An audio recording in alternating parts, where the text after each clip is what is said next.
Hi everyone, this is Ellie. I'm one of your financial advisors here at Verse. I've got the team here with me today, SJ, Lucy, and Michael. And today we're going to give you a brief rundown on some of the changes that were announced in last night's budget. There has been a lot of the changes already announced over the last couple of weeks when it comes to the budget. There wasn't a lot of surprises last night.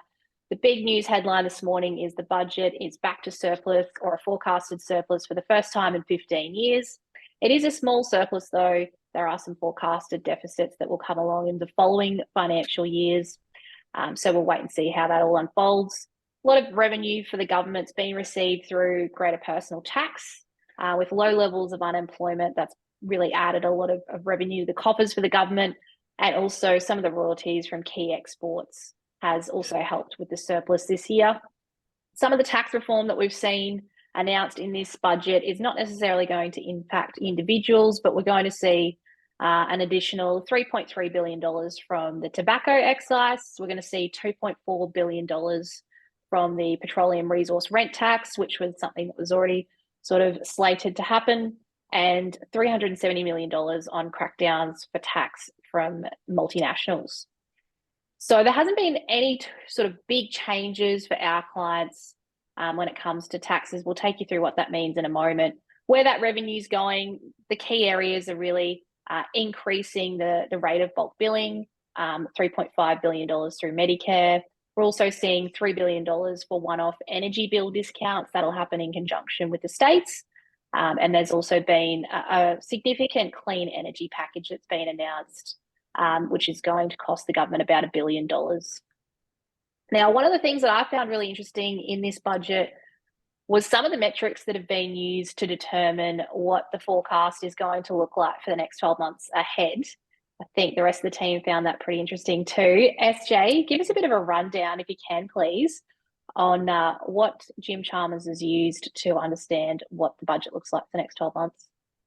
Yeah, the metrics used in the forecast by Jim are three key areas: inflation, economic growth, and wages growth. The inflation rates he's used for 23-24 financial year is 3.25%, and for the 24-25 financial year is 2.75%. But we've seen quite sticky inflation this year and last year, and of last year, like 8-7%. I'm not sure how we're going to get there so quickly. I feel like it's a little overly optimistic. Sounds nice though. Yeah, it sounds lovely, but we'll see, because that will impact obviously the budget, where the surplus is actually going to end up going. The economic growth is also in there at a slowed rate, so 3.25% this year, down to 1.5% next year, mainly due to high interest rates, which we're seeing at the moment, and a slowing global economy. And that wages growth in there is at 4%. Also, what I think is optimistic. I don't think we've seen wages growth at that rate. I'm not sure we're going to get there either. I don't know how you guys feel about them, but that's my opinion. I think one of the things I've spoken about with clients recently is, although inflation hasn't been good for cost of living, it has meant an increase to some of our indexed cap thresholds around super and whatnot. So that might be the only good thing that comes about from inflation over this period of time. But it'll be interesting to see how it unfolds. Sure. As we sort of said, there wasn't really too much change when it comes to taxes. But I thought it was important for us to just give you an overview of what was in this budget and what's already been slated and announced. Lucy, can you give us a quick rundown on what clients can expect? Yeah, no problems. So you're right. There wasn't a huge amount of change with tax. It was a little bit boring, I think, really, when it came to marginal tax rates and everything. Basically, you might remember the stage 3 tax cuts. Oh gosh, stage 3 tax cuts that are scheduled to apply from the 24-25 financial year. Ellie, I know you and I were having a bit of a chat last week about, there being a bit of an expectation that maybe that would change to try and raise a bit more revenue this budget, but no changes. So at this point, essentially stage 3 is scheduled to continue. So that means for everyone out there, from July 2024, essentially we're abolishing the 37% marginal tax rate, and we're lowering the 32.5% marginal tax rate to 30%.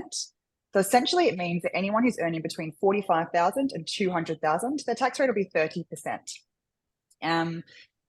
Really, there's just nothing to sort of change, or no change to That's it. So staying the same, holding at this point with that.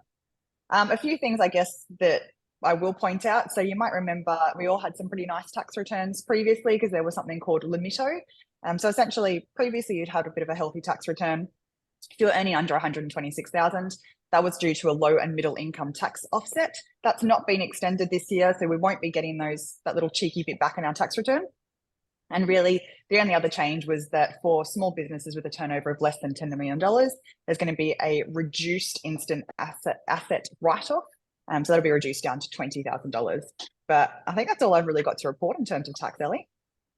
So that means that people who are trying to get some deductions in their business won't be able to buy that $60,000 motor vehicle this year. It might be more like a $20,000 or $25,000 motor vehicle. Yeah, not next year. We'll get a small little Corolla.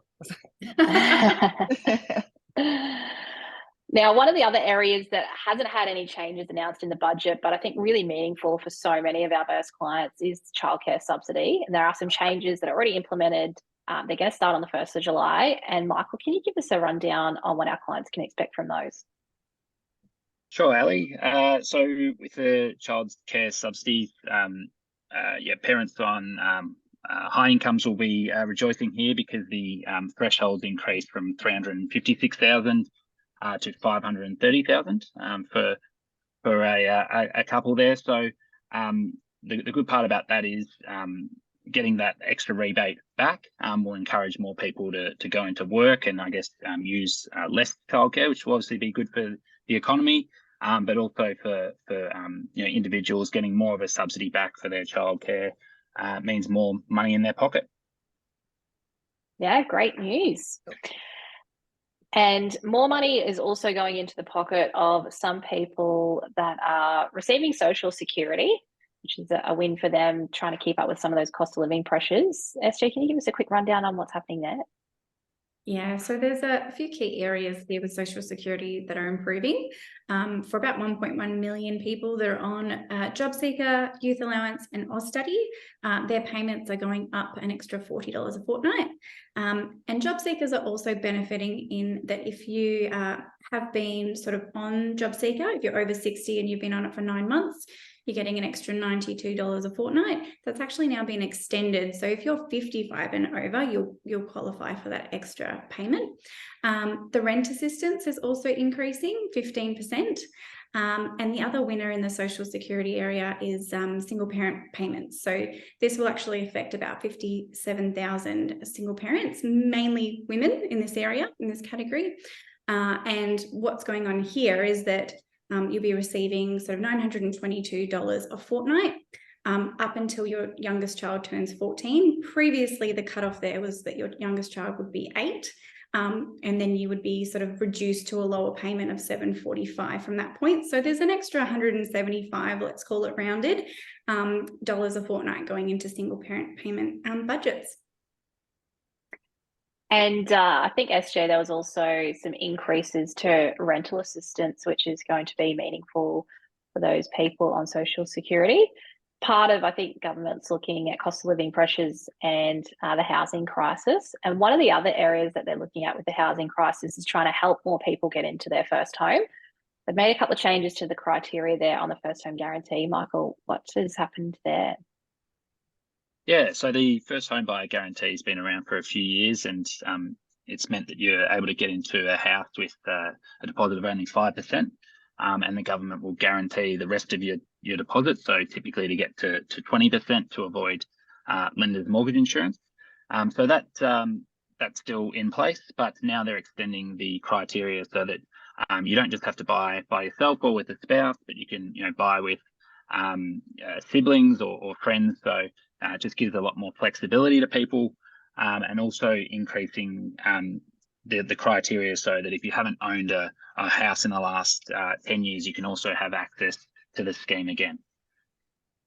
Yeah, it's great news. I think it's really going to help a lot more people get into their first home or another home.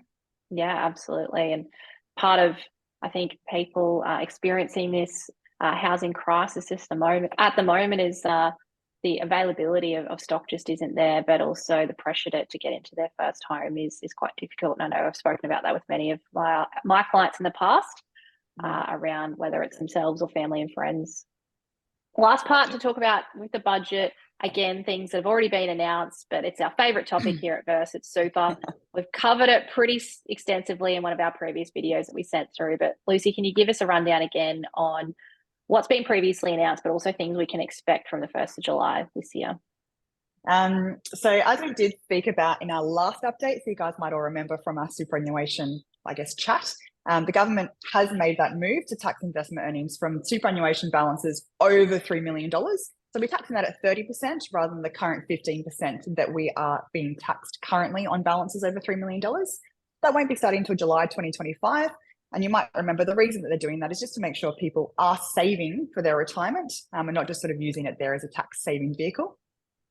Apparently that decision to double those taxes on earnings from the component of your superannuation balance over the 3 million is actually going to be estimated to raise $2.3 billion in 2027 to 2028 financial year, which will be its first full year of operation. So it's pretty big in terms of revenue raising.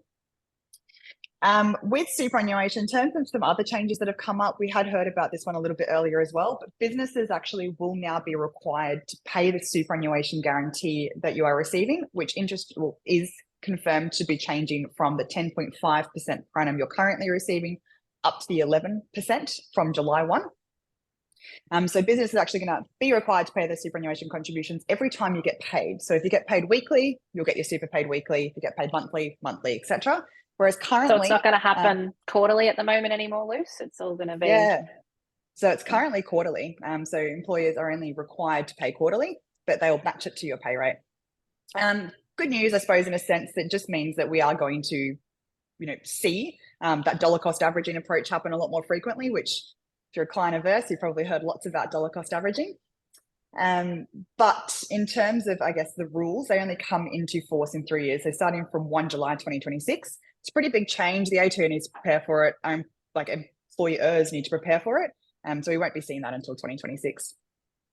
The other thing to note that I think is worth mentioning, if you do have a retirement pension or a superannuation pension account, over the last 3 years, there's been a bit of a benefit in lowering the minimum payment that you were required to take out of the pension. So previously, for example, if you had to take 4 or 5%, that was halved to 2.2 or 2.5%, just with the COVID measures. So things are looking back on track. They're not extending that. So last 3 years, we've had that reduction. Going forward, it's going to be back to the usual pension rates. So it might mean we need to change a bit of our strategies around for some of our clients, guys. But other than that, no other changes. So nothing big for our clients in this budget. A lot of the things that clients already know about or have been announced in the previous couple of weeks.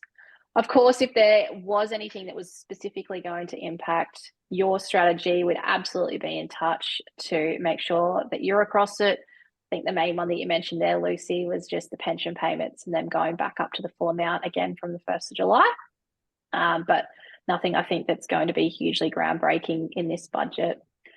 So appreciate you taking the time to watch this video today. And if you do have any questions at all about how this might impact you, family or friends, please do reach out to us. Otherwise, we hope you'll have a great day. Thanks, Ellie. Thanks, guys.